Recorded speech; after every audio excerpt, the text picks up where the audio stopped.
de participation très faible. Il faut que chacun se mobilise pour démentir ce qui est une mauvaise prédiction. En particulier les plus jeunes, dont on dit que 25% seulement d'entre eux iront voter, alors que l'Europe, c'est évidemment, plus que pour d'autres encore, leur avenir. Il ne faut pas oublier que c'est une élection à un seul tour, et donc il est déterminant d'en avoir pris conscience. Si le 7 juin vous ne votez pas, vous manifesterez une forme de désintérêt ou de réprobation pour l'Europe, mais à compter du 8, l'Europe ne se désintéressera pas de vous, et elle, à travers ses actions, elle fera sans doute ce que vous n'aurez pas voulu, parce que vous ne l'aurez pas choisi. L'Europe, ça n'est pas ce qui se passe très loin de nous, c'est ce qui se passe au quotidien, et ce que l'on sait par exemple que les jouets pour enfants contiennent des produits chimiques souvent toxiques, et que c'est grâce à l'Europe que des décisions ont été prises pour les interdire, notamment en provenance de pays lointains.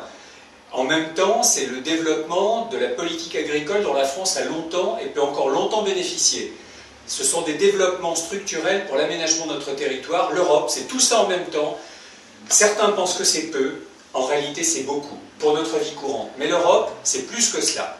C'est aussi une garantie commune de préserver ce que sont nos valeurs dans un monde dont chacun sait qu'il est complexe, et la crise financière et économique vient de le montrer. Seuls, nous ne pouvons pas en sortir.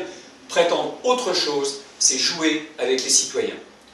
Alors une mobilisation parce que, au quotidien, l'Europe, c'est nous qui la fabriquons, nous ne devons pas la subir, nous devons la choisir.